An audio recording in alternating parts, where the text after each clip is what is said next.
नमस्कार, ग्लोबल न्यूजमा स्वागत छ। म वसुधा केसी। नमस्कार, म माया पाण्डे। सुरुमा हेडलाइन्स।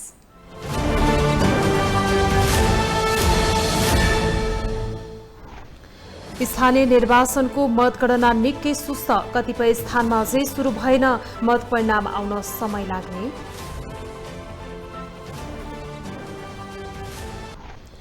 प्रारम्भिक परिणाम हेर्दा सत्ता गठबन्धन मध्ये कांग्रेसलाई मात्र फाइदा, माओवादी केन्द्र र एकीकृत समाजवादीले खाए धोका।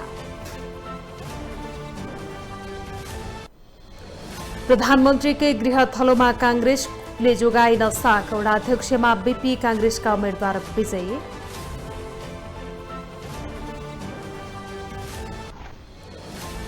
राजनीतिमा पुरानै अनुहारप्रति दिक्क नयाँ पुस्ता, मत परिणाममा स्वतन्त्र उम्मेद्वारप्रति आकर्षण देखियो।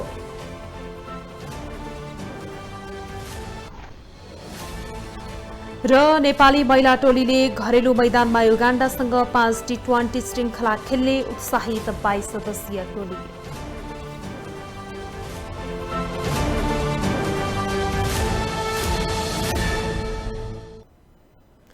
ग्लोबल न्यूज अब विस्तारमा। हिजो भएको स्थानीय तहको चुनावको मत परिणाम देशभर मतगणना देशभर सुरु भएको छ। निर्वाचन आयोगका अनुसार देशभर 70.5% मतदान भएको छ भने निर्वाचनको मतगणना जारी रहेको छ। ठूलो मतपत्र र धेरै मतदाता रहेका महानगरमा मतगणना कार्य सुस्त देखिएको छ। यता निर्वाचन आयोगले सबै स्थानीय तहको मत परिणाम आउन करिब 10 दिन लाग्ने बताएको छ। स्थानीय तहको निर्वाचन सम्पन्न भए लगत्तै मतगणना कार्य जारी छ। केही स्थानीय तहको मत परिणाम आइसकेको छ भने केही स्थानीय तहको मत परिणाम आउने क्रममा छ। ठूलो मतपत्र र धेरै मतदाता रहेको महानगरमा मतगणना कार्य सुस्त छ। सबै स्थानीय तहको निर्वाचनको अन्तिम परिणाम आउन 10 दिन लाग्ने निर्वाचन आयोगले बताएको छ। हामीले 70% भन्दा माथि नै हुन्छ भन्ने एउटा सोच अथवा वास्तवमा यो घोषित केही थिएन प्रतिशत यति हुन्छ भनेर, तर हामीले त्योभन्दा बढी नै हुन्छ भन्ने हामीले सोचेका थियौँ। र हिजो हामीले यहाँहरूलाई राति 10 बजीसम्मको विवरणको आधारमा चाहिँ 64% भनेका थियौँ भने आज बिहानसम्म प्राप्त विवरण अनुसार चाहिँ त्यो प्रतिशत बढेर करिब 70.5% जति देखिया छ। स्थानीय तहको निर्वाचनमा मतदाताको उत्साहपूर्ण सहभागिता रहेको भए पनि 2074 सालको तुलनामा केही कम मत खसेको छ। 2074 सालको स्थानीय तहको निर्वाचनमा 72% मत खसेको थियो। अहिलेको स्थानीय तहको निर्वाचनमा 70.5% मत खसेको निर्वाचन आयोगले बताएको छ। राजनीतिक दलहरू उम्मेदवारहरू बीचमा आपसी सहमति भएर अनि त्यहाँ चाहिँ व्यवस्थापन गर्न सकियो, कर्मचारीको व्यवस्थापन भयो भने वडागत रूपमा चाहिँ एकैपटक गणना गरेर छुट्टा छुट्टै स्टल बनाएर छुट्टा छुट्टै कक्ष बनाएर गणना गर्न सकियो भने वडाको परिणाम आउँदा आउँदै वडाहरूबाट मेयर र उपमेयर अथवा अध्यक्ष उपाध्यक्षलाई आएको मत सबै वडाको जोडेपछि अनि मेयर उपमेयर अथवा अध्यक्ष उपाध्यक्ष पनि सँगसँगै जस्तो परिणाम निकाल्दा छिटो आउने सम्भावना त छ। देशभर झडप र तोडफोडका कारण 77 मतदान केन्द्रमा मतदान रोकिएको छ। निर्वाचन आयोगले ती केन्द्रमा छिटै पुनः निर्वाचन गरिने बताएको छ। ग्लोबल टेलिभिजनका लागि क्यामेरामा कबीर सिंह ठकुरीका साथमा कविन्द्र तिमल सिन्हा, काठमाडौँ। अब पालो ग्लोबल भोइसको।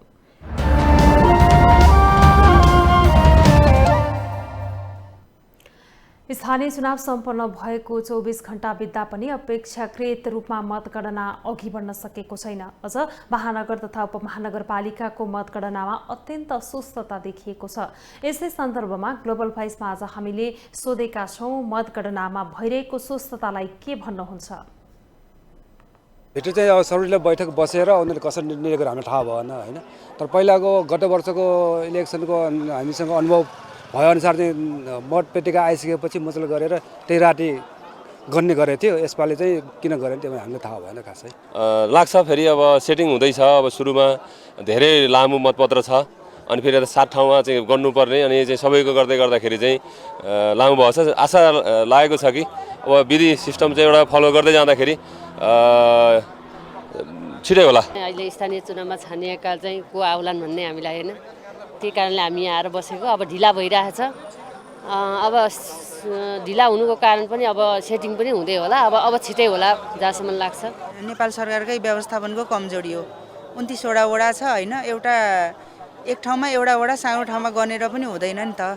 29वटा जनप्रतिनिधि विहीन छ। यो चाहिँ केन्द्रबाटै सोच्नुपर्ने कुराहरू अझै पनि सपार्ने मौका छ।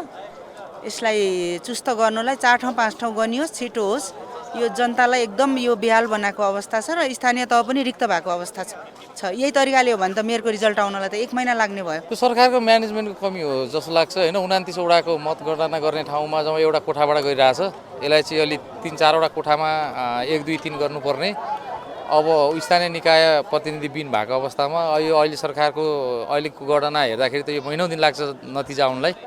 त्यो भएर यसलाई चाहिँ सरकारले अलिकति व्यवस्थापन गरेर अलि चुस्त दुरुस्त चाँडै गर्दैदेखि चाहिँ सबैलाई सहज हुन्थ्यो भन्ने चाहिँ हाम्रो। 1 बजेदेखि 1 नम्बर वडाको चाहिँ सुरु गर्यो रे भन्ने सुनाइमा आएको छ हैन।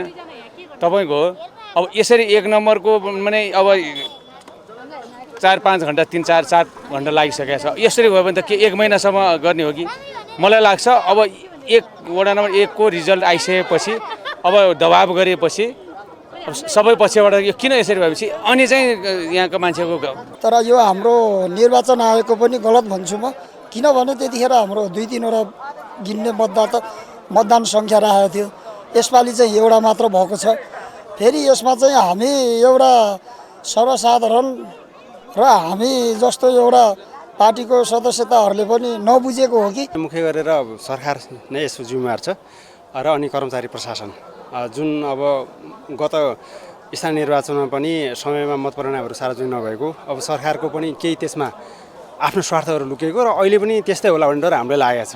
र अब सरकारले बेलायमा र कर्मचारीले पनि सही ढङ्गले मतपरिणाम ल्याउने कुरामा चाहिँ काम नगर्ने हो भने अहिले पनि ढिलो हुने र त्यसमा केही गडबडी हुने कि भन्ने हामीलाई लागिरहेछ। हामी त्यो कुरामा अलिक खबरदारी गर्न पनि बसिरहेछौँ।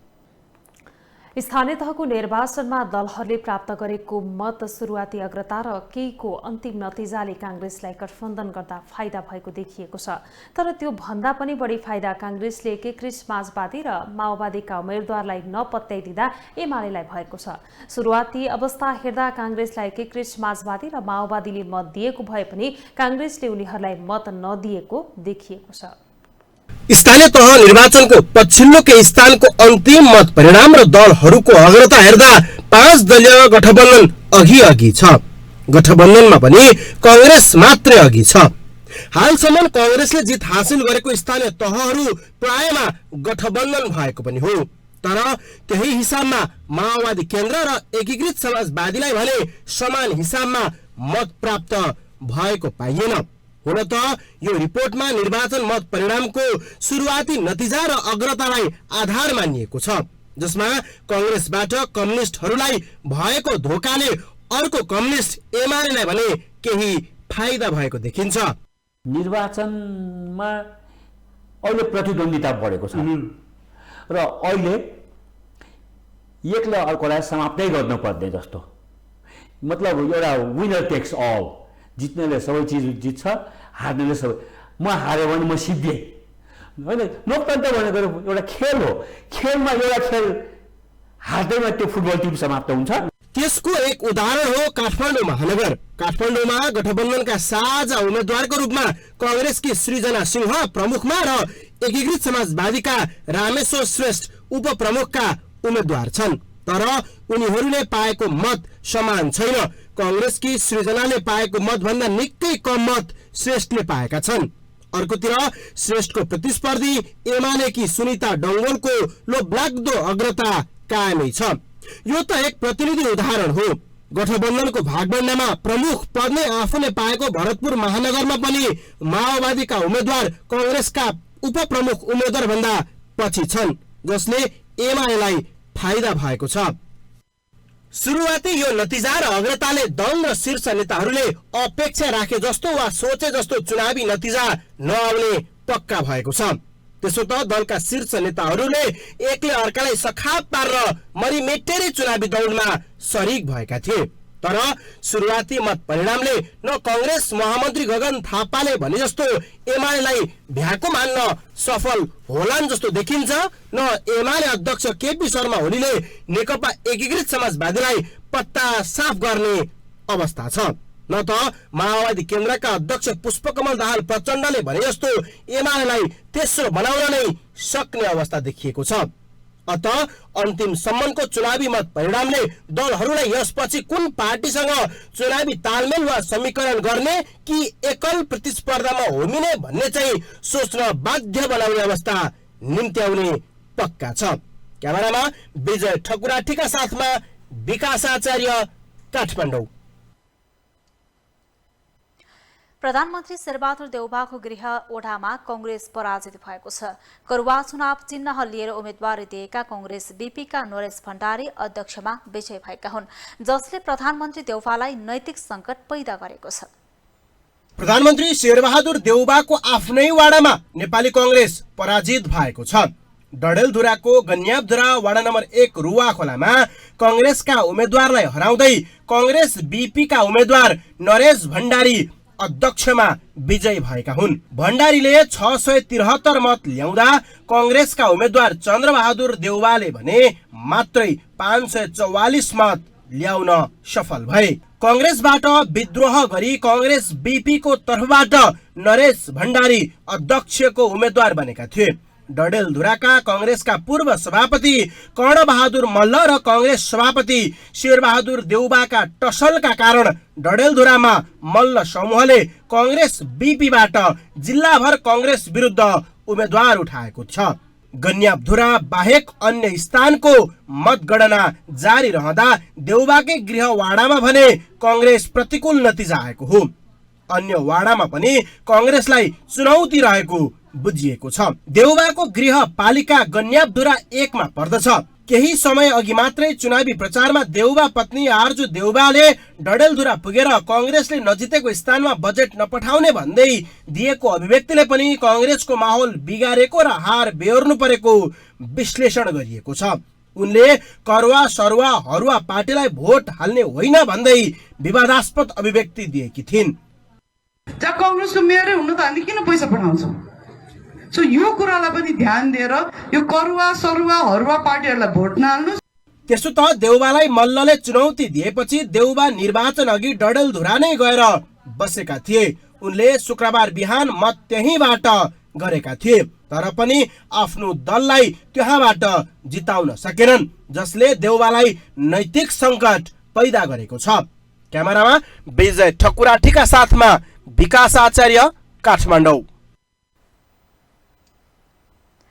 हिजो भएको स्थानीय तहको चुनावको मतगणना देशका अधिकांश स्थानमा सुरु भएको छ। प्रारम्भिक परिणाम आउने क्रम समेत सुरु भएको छ। केही स्थानीय तहको परिणाम सार्वजनिक हुँदा समेत आउन थालेको छ, तर ठूला शहरमा भने स्वतन्त्र तर्फका उम्मेदवारले लिड गरिरहेका छन्। शुक्रबार सम्पन्न स्थानीय तहको चुनावको प्रारम्भिक मत परिणाम आउने क्रम सुरु भएको छ। देशभर एकै पटक भएको चुनावको मतगणनाको काम जारी छ। निर्वाचन आयोगका अनुसार देशभरको सबै स्थानीय तहको अन्तिम मत परिणाम आउन भने 10 दिन बढी लाग्नेछ। मतपत्रको आकार र सीमित कर्मचारी मतगणनामा प्रयोग भइरहेका कारण मतगणनाको काम भने सुस्त देखिएको छ। यसपालिको चुनावमा देशभरबाट 10,000 बढी स्वतन्त्र उम्मेदवारी दर्ता भएको थियो। प्रारम्भिक परिणाम अनुसार चुनावमा सहभागी भएका स्वतन्त्र उम्मेदवारहरूले सम्मानजनक मत प्राप्त गरेका छन्।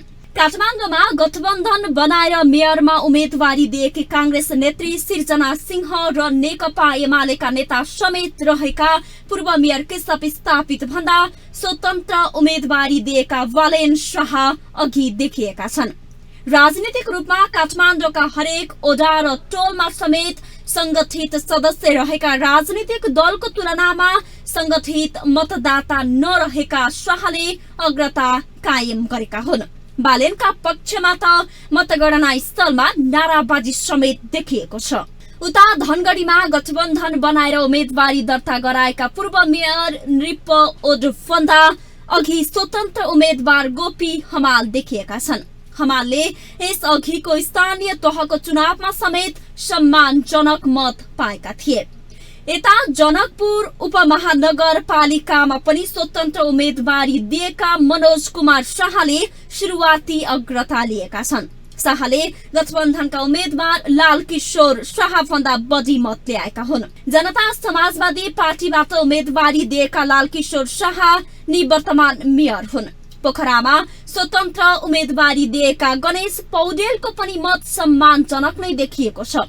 प्रारम्भिक परिणाम अनुसार धुलीखेलमा समेत स्वतन्त्र उम्मेदवार विदुर बहादुर बस्नेतले समेत अग्रता लिएका छन्। उनले निवर्तमान मेयर समेत रहेका एमाले नेता अशोक कुमार ब्यान्जोसँग प्रतिस्पर्धा भइरहेको छ।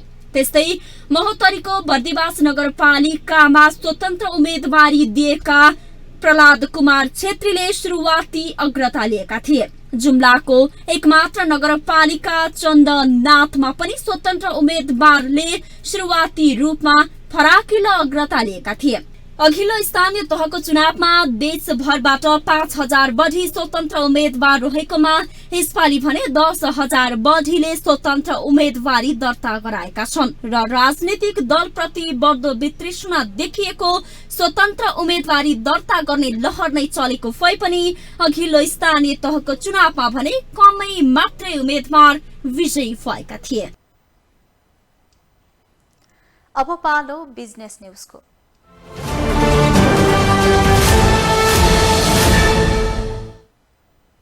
साउदी अरेबियाको तेल तथा ग्यास उत्पादक आरामको अमेरिकी एप्पललाई उछिन्दै संसारकै धनी कम्पनी भएको छ। 2 वर्षसम्म संसारकै धनी कम्पनीका रूपमा रहेको एप्पललाई आरामकोले उछिनेर उपाधि आफ्नो नाममा पारेको हो। बीबीसीका अनुसार अहिले लगानीकर्ताहरूले सूचना प्रविधि कम्पनीहरूबाट आफ्नो शेयर बेचेर काम जोखिम भएका कम्पनीहरूमा लगानी गरिरहेका छन्। संसारभर तेल र ग्यास जन्य पदार्थको माग बढेका बेला लगानीकर्ताहरूको आकर्षण आरामको जस्ता कम्पनीमा देखिएको छ। एप्पलको शेयर मूल्य खस्किँदै गइरहेको छ। बुधबारको तथ्याङ्क अनुसार एप्पलको शेयर बजार मूल्य 20 खर्ब 37 अर्ब अमेरिकी डलर छ। यता आरामको भने 20 खर्ब 42 अर्ब डलर पुगेको बीबीसीले जनाएको छ। यसअघि सन् 2020 मा पनि आरामको संसारकै धनी कम्पनी बनेको थियो।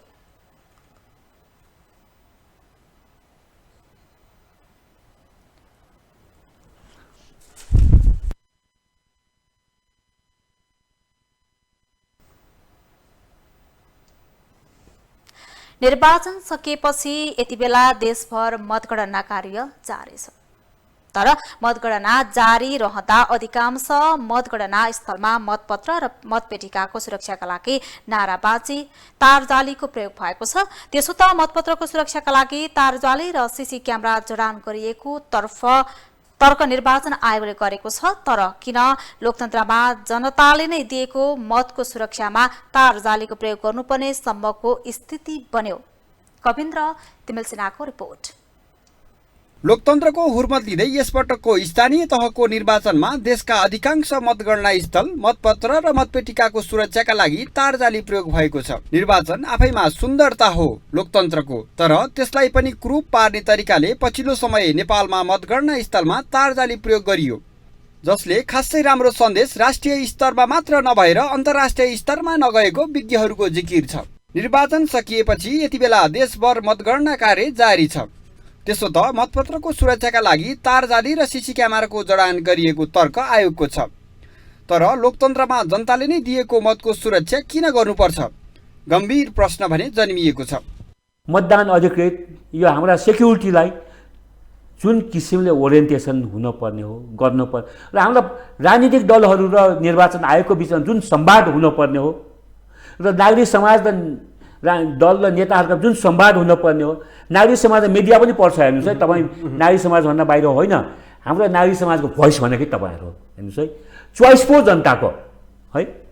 यसैले गर्दाखेरि यो हामी सबैको कलेक्टिभ विल, कलेक्टिभ एफोर्ट, एउटा समग्र एफोर्ट र समग्र प्रयासले मात्रै हुन्छ। त्यसो त तारजाली र सीसी क्यामेरा जडान गरिनुको भने खास कारण छ। त्यो हो स्थानीय तह 2074 मा भएको मतपत्र च्यातिएको घटना। भरतपुर चितवनमा माओवादी कार्यकर्ताले त्यसबेला मतपत्र च्यातेका थिए। यसपटक पनि त्यस्तो घटना नदोहोरियोस् भन्नका लागि आयोगले त्यसको सुरक्षा गरेको हो। विज्ञहरूका अनुसार नेपालमा हुने निर्वाचन विश्वभर हुने निर्वाचन भन्दा सुन्दर हो, जहाँ सबै क्षेत्र वर्ग समुदायबाट प्रतिनिधित्व मात्र गर्दैनन्, नेतृत्वदायी भूमिकामा पनि पुग्ने गरेका छन्। तर त्यही निर्वाचनको धज्जी उडाउँदै भएको तारजाली प्रयोगले व्यवस्थापनमा प्रश्न मात्र उठेको छैन, व्यवस्था विरोधीहरूलाई सलबलाउने मौका पनि दिने देखिन्छ। ग्लोबल टेलिभिजनका लागि क्यामेरामा कवीर सिंह ठकुरीका साथमा कविन्द्र तिमोल सिन्हा, काठमाडौँ। अब इन्टरनेसनल न्युज।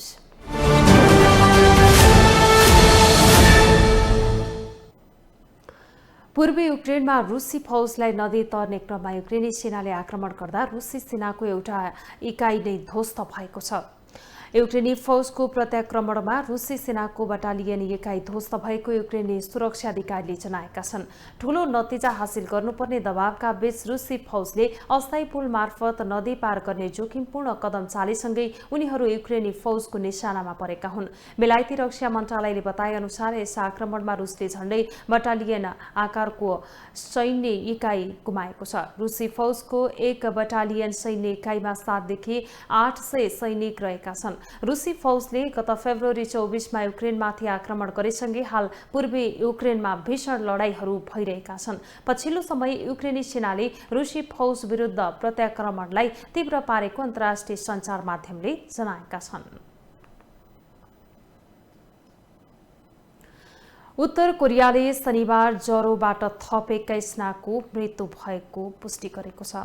मृत्यु भएकाहरूलाई कोभिड भएको आशंका गरिएको छ। उत्तर कोरियामा कोभिड विरुद्धको खोप लगाइएको छैन। खोप नलगाएका मानिसहरू रहेकोले ज्वरो आएका मानिसमा कोभिडको संक्रमण भएको हुन सक्ने आशंका गरिएको छ। शुक्रबार एकै दिनमा मात्रै 1,74,440 जना भन्दा बढीलाई ज्वरो आएको थियो। कम्तीमा 81,430 जना पूर्ण रूपमा निको भएका छन्। ज्वरोका कारण देशभर 21 जनाको मृत्यु भएको आधिकारिक कोरियाली केन्द्रीय समाचार एजेन्सीले जनाएका छन्।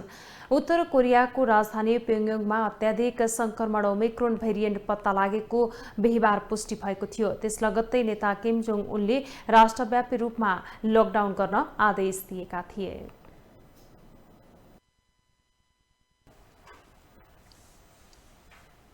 अब पालो स्पोर्ट्स न्यूजको।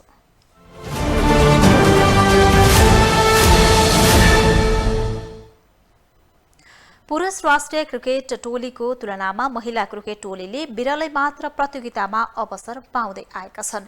केही अन्तर्राष्ट्रिय खेल बाहेक अन्य प्रतियोगिता आयोजना हुन नसक्दा महिला टोली सीमित प्रतियोगितामा मात्र खुम्चिँदै आएका छन्। तर यसपल्ट भने नेपाल क्रिकेट संघ क्यानले महिला टोलीका लागि युगाण्डासँग आइतबारदेखि 5 2020 श्रृङ्खलामा समावेश गरेको छ।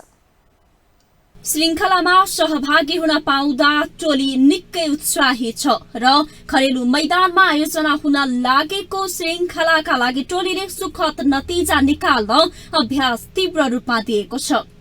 सीमित अन्तर्राष्ट्रिय प्रतियोगितामा सहभागिता जनाउँदै आएको नेपाली महिला टोली आइतबारदेखि हुने 5 2020 श्रृङ्खलाका लागि उत्साहित हुँदै तयारी गरिरहेको छ। बिरलै मात्र यस्ता अवसर पाउने गरेको नेपाली महिला टोली पहिलो पटक स्वदेशमा अन्तर्राष्ट्रिय क्रिकेट खेल्न लागेको हो।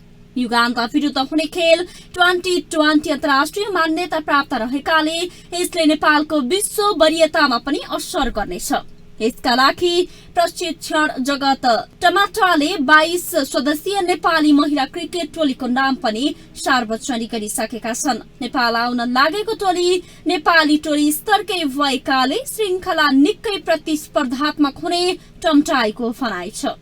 मतलब एटलिस्ट वर्षमा किन यिनीहरूले 5 वटा 6 वटा टुर्नामेन्ट्स खेल्न पाए भनेपछि आफ्नो होममा म भन्छु कि धेरै छिटो प्लेयरहरू निकै पोटेन्सियल भएको अहिले अन्डर 19 मा पनि यति राम्रो राम्रो पोटेन्सियल भएको केटीहरू छ हैन, खेलाडीहरू छ। त उनीहरूलाई चाहिँ अब एक्सपोजरको जरुरत छ के। अब एक्सपोजर भनेको यस्तो यस्तो टुर्नामेन्टमा ल्याएर उहाँहरूलाई चाहिँ एउटा ग्रुम गरेर एक्सपिरियन्स दिने हो। त्यहाँ श्रृङ्खलाका लागि युगान्डाको टोली आइतबार साँझ मात्र नेपाल आइपुग्ने तालिका रहेको छ। यस्तै नेपाली टोलीकी कप्तान रुबिना छेत्री र उपकप्तान सीता राणा मगर पनि नेपालमा छैनन्। फेयर ब्रेकको खेलका लागि छेत्री र मगर नेपाल बाहिर रहेका छन्।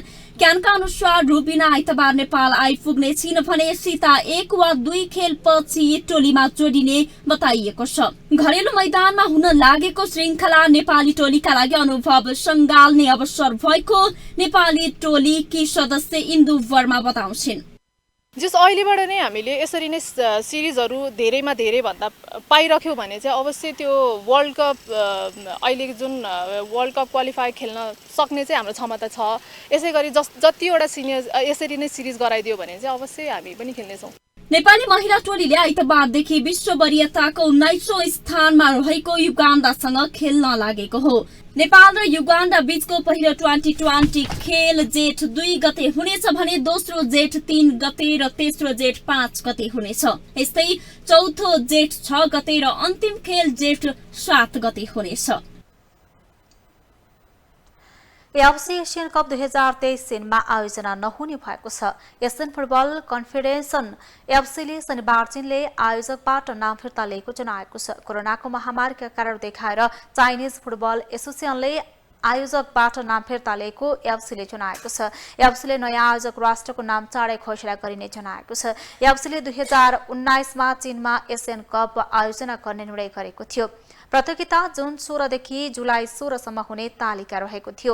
एसियन कपमा 24 राष्ट्रले प्रतिस्पर्धा गर्नेछन्। नेपाल पनि एफसी एशियन कप छनौट खेलिरहेको छ। छनौटमा नेपाल समूह ए मा रहेको छ। यस समूहमा कुवेत, इन्डोनेसिया र जोर्डन रहेका छन्। ग्लोबल न्यूजको अन्त्यमा अहिलेसम्मका हेडलाइन्स पुनः एकपटक।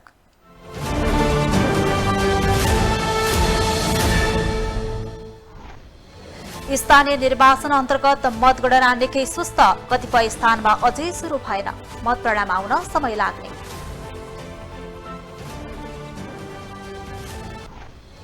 प्रारम्भिक परिणाम हेर्दा सत्ता गठबन्धन मध्ये कंग्रेसलाई मात्र फाइदा, माओवादी केन्द्र र एकीकृत समाजवादीले खाए धोका।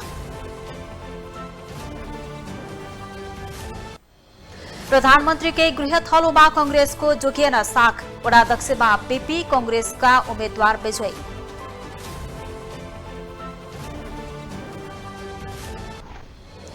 राजनीतिमा पुरानै अनुहारप्रति दिक्क नयाँ पुस्ता, मतपरिणाममा स्वतन्त्र उम्मेद्वारप्रति आकर्षण देखियो।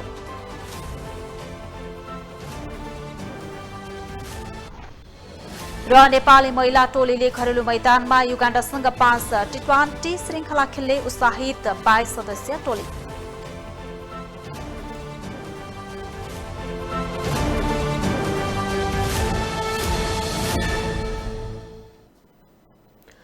ग्लोबल न्यूज अहिलेलाई यति नै। ग्लोबल टेलिभिजन तपाईँ फेसबुक तथा युट्युबमा पनि प्रत्यक्ष हेर्न सक्नुहुनेछ। ग्लोबल टेलिभिजन हेर्दै गर्नुहोला। नमस्कार।